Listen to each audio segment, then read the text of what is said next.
आइए हम लोग पहला क्वेश्चन देखते हैं। निम्नलिखित में से कौन सा नाटकीय नाटक के बारे में सच नहीं है? यह सक्रिय नाटक का एक रूप है, ये सही है। इसे मेक बिलीव प्ले माना जाता है, ये सही है। इसमें प्रत्यक्ष व्यवहार शामिल है, ये भी सही है। क्या सही नहीं? यह हमेशा पुनरुत्पादक होता है, यही आपका जो है गलत है। नाटकीय नाटक एक प्रकार का नाटक है, इसमें बच्चे भूमिकाएं लेते हैं, उन्हें आवंटित करते हैं और फिर अभिनय करते हैं। यहाँ वे किसी और से अलग होने का दिखावा करते हैं और परिस्थितियों और कार्यों का नाटक करते हैं। बच्चों के विकास और सीखने का समर्थक होता है ना। यह एक सक्रिय नाटक होता है क्योंकि इसमें पर्यावरण, सामग्री और अन्य लोगों के साथ बातचीत के माध्यम से बच्चे अपने शरीर और दिमाग का उपयोग नाटकीय खेल वगैरह में करते हैं। इसे मेक बिलीव प्ले के रूप में भी माना जाता है। मेक बिलीव प्ले में बच्चे नाटक करते हैं और हर रोज काल्पनिक गतिविधियों को अभिनय करते हैं। इसमें प्रत्यक्ष व्यवहार भी शामिल होता है, यानी जो प्रत्यक्ष रूप से देखने योग्य है, बात करना, दौड़ना, खरोंचना, पलक झपकाना, ये सब कुछ होता है। तो इसीलिए हम इससे यही सबसे निष्कर्ष निकलता है कि यह पुनरुत्पादक नहीं होता है। नेक्स्ट क्वेश्चन हम लोग देखते हैं। डिसकैलकुलिया एक प्रकार का क्या है? अधिगम विकलांगता, लर्निंग डिसेबिलिटी है। अधिगम विकलांगता तंत्रिका संबंधी विकार को संदर्भित करता है जो संज्ञानात्मक हानि का कारण बनती है। डिसलेक्सिया, डिसग्राफिया, डिसकैलकुलिया आदि सबसे सामान्य अधिगम विकलांगताएं हैं, ये सारी ही। नेक्स्ट हम लोग देखते हैं, बस जो डिसकैलकुलिया है वो गणित प्रकार से संबंधित है। नेक्स्ट है हम लोग का ब्रोका के मस्तिष्क क्षेत्र के बारे में क्या सही नहीं है? यह बाईं ललाट भाग लोब में होता है, यह व्याकरणिक प्रसंस्करण का समर्थन करता है, यह भाषा उत्पादन के लिए जिम्मेदार है और यह शब्द का अर्थ समझने के लिए जिम्मेदार है। तो इसका आंसर तो होगा सेकंड वाला, यही सही नहीं है। ठीक है, जो ब्रोका के मस्तिष्क का जो क्षेत्र है उसके बारे में बताते हैं कि 1801 से इसकी शुरुआत हुई थी। फ्रांसीसी चिकित्सक पॉल ब्रोका थे। उन्होंने एक मरीज के मस्तिष्क की जांच की जिसे भाषण हानि हुई थी और सामने की लोब में पार्श्व विदर के ठीक ऊपर बाएं गोलार्ध के क्षेत्र में क्षति मिली। यह क्षेत्र ब्रोका के क्षेत्र के रूप में भाषण ध्वनियों के उत्पादन में शामिल है। दाएं गोलार्ध में बराबर क्षेत्र का विनाश आमतौर पर भाषण हानि का परिणाम नहीं होता है। भाषण को समझने और लिखित शब्दों को समझने और समझने की क्षमता में शामिल क्षेत्र भी आमतौर पर बाएं गोलार्ध में स्थित है।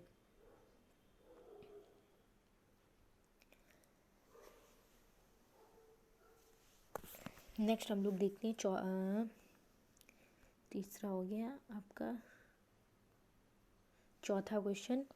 कौन सा सिद्धांत यह मानता है कि बाल विकास एक सतत प्रक्रिया नहीं है? तो व्यवहारवाद तो मानता है, सामाजिक अधिगम भी मानता है, पारिस्थितिकी प्रणाली भी मानता है। जो पहला वाला है आपका यही नहीं मानता है, जिसको बोलते हैं पियाजे का संज्ञानात्मक विकास का सिद्धांत। ये बाल विकास को एक सतत प्रक्रिया नहीं है, संज्ञानात्मक विकास का सिद्धांत ये कहता है। नेक्स्ट हम लोग पांचवा देखते हैं कि कथन है कि व्यक्तित्व और कुछ नहीं बल्कि सीखी गई अनुक्रियाओं का एक समूह है। तो इसमें सबसे अच्छा दृष्टिकोण अच्छे व्यक्तित्व के बारे में क्या बताता है? व्यवहारवादी, संरचनावादी, क्रियात्मक या संज्ञानात्मक? व्यवहारवादी दृष्टिकोण। ठीक है, इसमें जो व्यवहारवादी दृष्टिकोण है वो मनोवैज्ञानिक व्यक्तित्व के मनोविश्लेषणात्मक सिद्धांत के प्रमुख आलोचक थे। ये जो थे वे इस विचार के खिलाफ थे कि चेतन और अचेतन अंतर वस्तु का उपयोग करके मानव व्यक्तित्व को समझा जा सकता है। उनका मानना था कि व्यक्तित्व और कुछ नहीं बल्कि सीखी गई अनुक्रियाओं का समूह है। अब हम लोग 6 वाला देखते हैं। निम्नलिखित में से कौन सा नवजात शिशु प्रतिवर्ती क्रिया का उदाहरण नहीं है? तो जो कार चलाना है ये नहीं है। प्रतिवर्ती क्रिया क्या, जैसे नवजात शिशु की प्रतिवर्ती क्रिया क्या हो सकती है? स्थिर प्रतिवर्ती क्रिया, चूसना, आँख झपकाना, डाइविंग, पकड़ने वाला, टॉनिक गर्दन, कदम उठाना, नाचना, लेकिन कार चलाना नहीं है। नेक्स्ट हम लोग 7वां नंबर देखते हैं। कि बच्चों के खेलने के बारे में कौन सा कथन सही नहीं है। तो पहला है बढ़ती उम्र के साथ खेल गतिविधियों की संख्या में कमी आती है, ये नहीं नहीं है पूछा। बढ़ती उम्र के साथ खेल तेजी से सामाजिक होता है, या बढ़ती उम्र के साथ खेलने वालों की संख्या बढ़ती है, ये गलत है आपका। ठीक है, खेल को तो प्रभावित करने वाला कारक है। बढ़ती उम्र के साथ खेलने वालों की संख्या क्या हो जाती है, कम हो जाती है। बढ़ती उम्र के साथ खेलने की गतिविधियों की संख्या भी क्या हो जाती है, कम हो जाती है। बढ़ती उम्र के साथ खेलना लिंग यथोचित हो जाता है। बढ़ती उम्र के साथ खेलने वालों की संख्या कम हो जाती है। खेल तेजी से सामाजिक हो जाता है। ठीक, नेक्स्ट 7th हो गया। अब हम लोग को 8th वाला देखना है कि बुद्धि के 3 कारक सिद्धांत किसके द्वारा दिए गए, किसके द्वारा इसमें दिए गए हैं, कैरोल के द्वारा। ठीक है, तो कैरोल के 3 कारक सिद्धांत, कैरोल ने 1993 में बुद्धि के सिद्धांत को व्युत्पन्न किया। यह सिद्धांत किसी व्यक्ति की संज्ञानात्मक क्षमताओं का एक पदानुक्रम है। यह वास्तव में व्यक्तिगत भिन्नता के बीच सहसंबंध के कारक विश्लेषण है। 9th नंबर क्वेश्चन के देखते हैं कि 4 साल की बिन्नी ने अपने माता पिता के घर एक नए बच्चे को लाने के बाद अपना बिस्तर गीला करना शुरू कर दिया। यह निम्नलिखित में से कौन सा रक्षा तंत्र है। तो यह आपका है प्रतिगमन। क्या है, प्रतिगमन, जिसको इंग्लिश में हम लोग क्या बोलेंगे, प्रतिगमन को रिग्रेशन, रिग्रेशन। तो इसको थोड़ा देखते हैं कि रक्षा तंत्र क्या होता है, और रक्षा तंत्र कुछ कौन कौन से होते हैं। जैसे में प्रतिगमन इसका आंसर है, तो इसके बारे में बताते हैं कि प्रतिगमन एक रक्षा तंत्र है। इसमें व्यक्ति उल्टा व्यवहार करता है। परिवार के एक नए अतिरिक्त के कारण एक बड़े बच्चे के प्रति माता पिता के ध्यान में गिरावट के परिणाम स्वरूप माता पिता का ध्यान आकर्षित करने के लिए और अन्य शिशु व्यवहार के प्रति बड़ा झुकाव ये हो सकता है। प्रतिगमन में एक व्यक्ति वास्तविकता से पीछे हट जाता है। साइकिल कैसे चलाएं यह जानना किसका उदाहरण है। तो यह है प्रक्रियात्मक ज्ञान का उदाहरण। ज्ञान मनुष्यों का एक उच्च संगठित बौद्धिक उत्पाद है। इसमें व्यक्तिगत अनुभव, कौशल, विभिन्न संदर्भों की समझ शामिल है, जिसमें हम अपनी गतिविधियों को संचालित करते हैं, सबको आत्मसात करते हैं, इन सबको एक ऐसे रूप में रिकॉर्ड करते हैं जिससे दूसरों को सूचित किया जा सकता है। तो प्रक्रियात्मक ज्ञान हमें बताता है कि चीज़ों को कैसे करना है। यह अनिवार्य रूप से कौशल आधारित है, हालांकि इसमें घोषणात्मक ज्ञान की अधिक कठोरता नहीं है।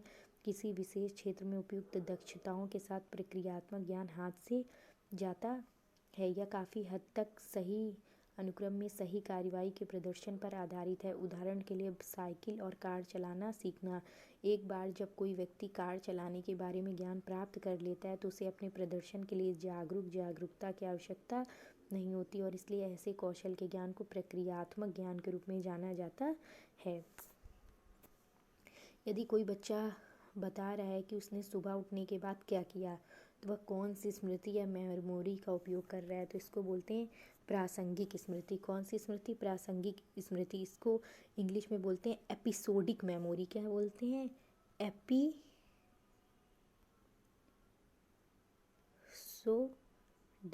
मेमोरी। ठीक, एपिसोडिक मेमोरी बोलते हैं। तो ये क्या होती है,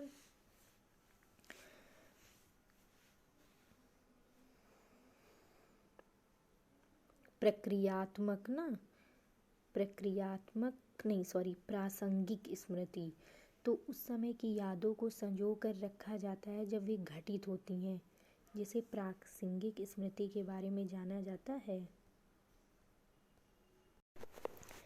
13 क्वेश्चन है, स्टर्नबर्ग के त्रितंत्र सिद्धांत के अनुसार निम्नलिखित में से कौन सा बुद्धि का प्रकार नहीं है। तो स्टर्नबर्ग के अनुसार इन्होंने बुद्धि का त्रितंत्र सिद्धांत दिया है, जो बताता है कि बुद्धि 3 प्रकार की होती है, जिसको पहले को सामंजस्यपूर्ण या विश्लेषणात्मक बुद्धि कहते हैं, दूसरा है अनुभवात्मक या रचनात्मक बुद्धि, और तीसरा है प्रासंगिक या व्यवहारिक बुद्धि। तो कौन सा नहीं है इसमें, तो आपका संज्ञानात्मक बुद्धि आप इसमें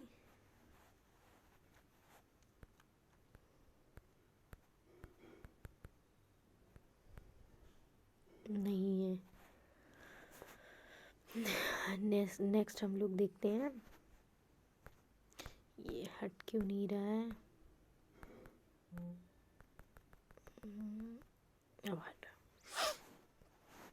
नेक्स्ट हम लोग देखते हैं 14 नंबर क्वेश्चन कि जैसे ही चालक सीट बेल्ट पर लगाता है वैसे ही कार की सीट बेल्ट बजर रुक जाता है। यह किसका उदाहरण है? नकारात्मक पुनर्बलन का। किसका? नकारात्मक पुनर्बलन का। तो नकारात्मक पुनर्बलन के लिए दो तरह के होते हैं, सकारात्मक और नकारात्मक। हिंदी वाला क्या है? नकारात्मक। 15 नंबर क्वेश्चन है कि उदाहरण है, आप मेरी पीठ खुजलाते हैं और मैं आपकी पीठ खुजाऊंगा। पियाजे द्वारा इस उदाहरण में किस प्रकार की नैतिकता दी गई है? सहकारिता की शुरुआत।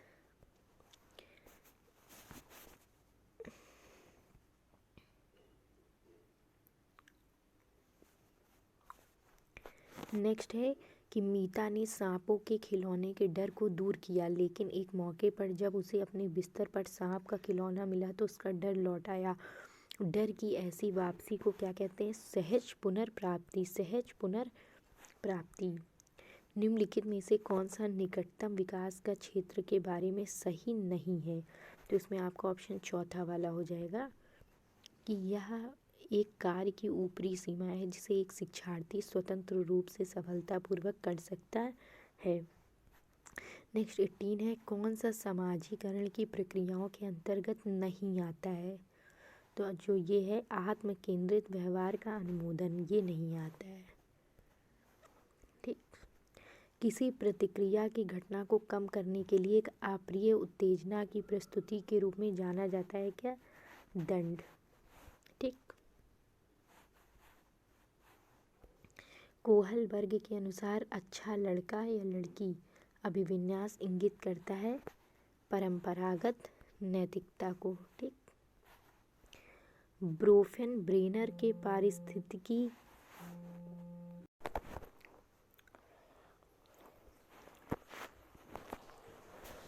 तो आइए हम लोग देखते हैं क्वेश्चन नंबर 21। ब्रोफेन ब्रेनर के पारिस्थितिकी सिद्धांत के अनुसार निम्नलिखित में से किस प्रणाली या सिस्टम में पेरेंट्स वर्क प्लेस है? तो इसका आंसर होगा आपका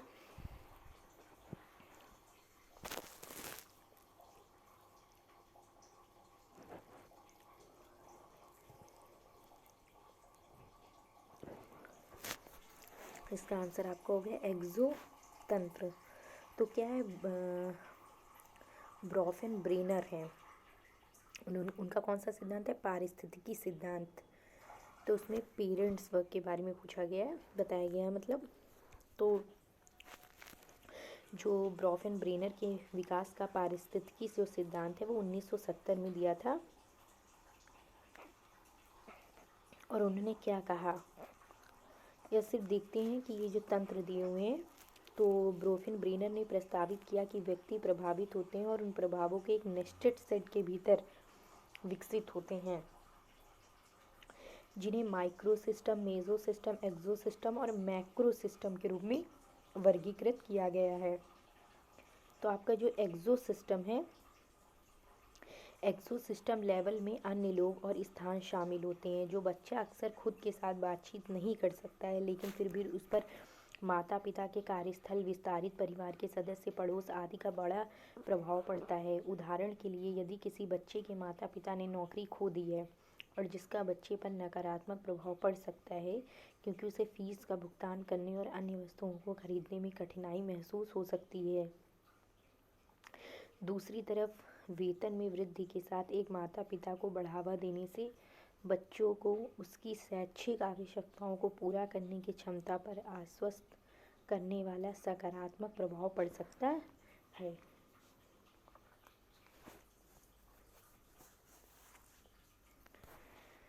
नेक्स्ट हम लोग देखते हैं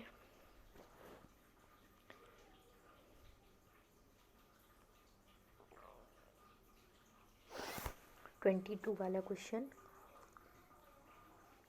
निम्नलिखित में से कौन सा कथन सही नहीं है? बौद्धिक विकलांगता और सीखने की अक्षमता समान नहीं है, तो सही है।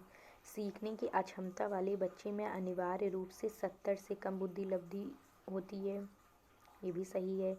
बौद्धिक विकलांगता 18 वर्ष की आयु के बाद होती है, यही गलत है आपका, मतलब यही इसका आंसर होगा।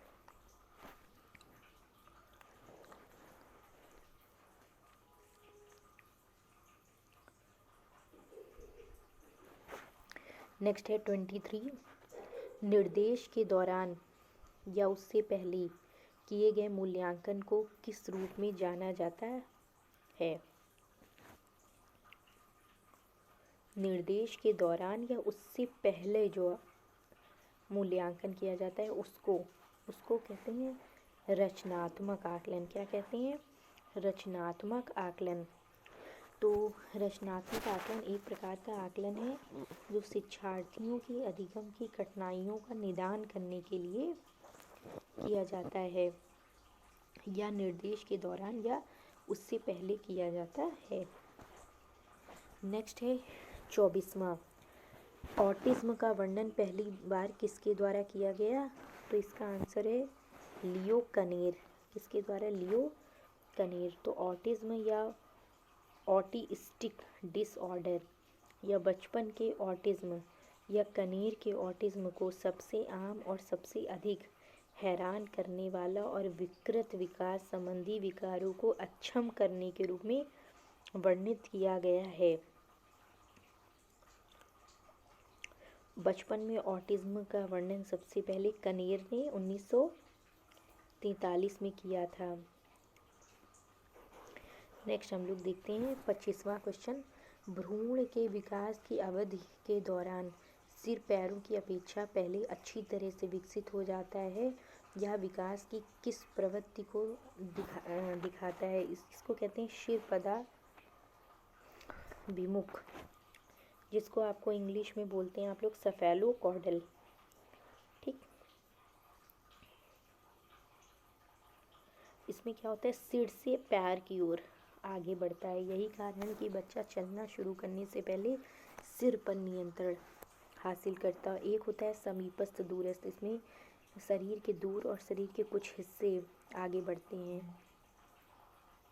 इसमें सबसे पहले चरम सीमाओं का विकास होता है, इसीलिए विकास के पहले चरणों में बच्चा छोटी मांसपेशियों या ठीक मोटर कौशल के बजाय मौलिक मांसपेशियों को विकसित करना शुरू।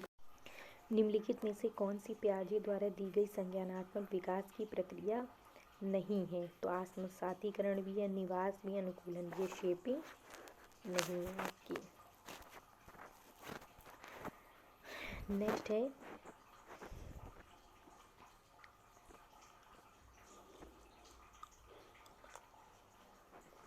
गार्डनर द्वारा प्रस्तावित एक प्रकार की बुद्धि नहीं है। तो ऊपर वाली तीनों तो गार्डनर द्वारा दी गई है, कौन सी? सृजनात्मक वाली नहीं दी गई है।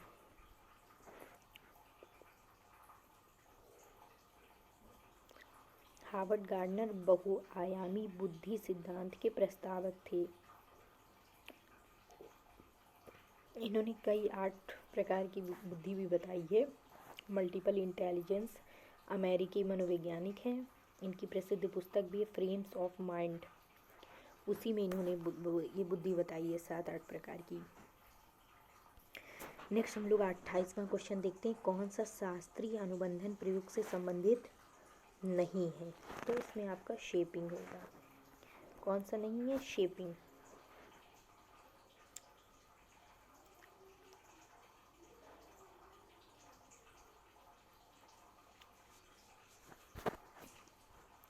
नेक्स्ट है 29। स्तनपान कराने से पहले एक माँ हर बार अपनी शिशु के माथे को धीरे से सहलाती है। जल्द ही उसने देखा कि हर बार जब बच्चे का माथा सहलाया जाता है तो वह सक्रिय रूप से चूसने की क्रिया करता है। बच्चे का व्यवहार सबसे अच्छा वर्णन करता है किसका करता है? शास्त्रीय अनुबंधन का।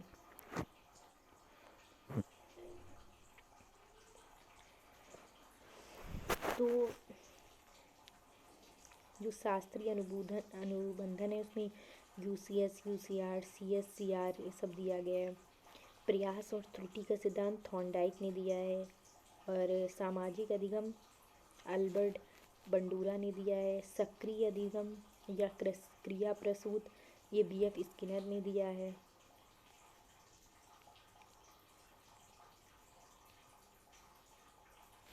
नेक्स्ट हम लोग देखते हैं 30 क्वेश्चन। जीन पियाजे द्वारा वर्णित संज्ञानात्मक विकास के निम्नलिखित में से किस चरण में एक बच्चा संरक्षण को समझने में सक्षम हो जाता है? तो कौन सी अवस्था है? थर्ड वाली, मूर्त संक्रियात्मक अवस्था।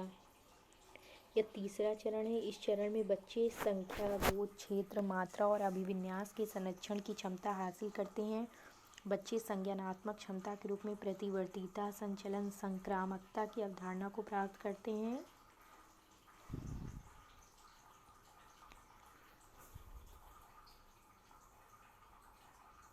आप लोग वीडियो को ज़्यादा से ज़्यादा शेयर करें और मेरे चैनल को सब्सक्राइब करें। इसके सब्सक्राइबर को प्लीज़ बढ़ाएं। धन्यवाद।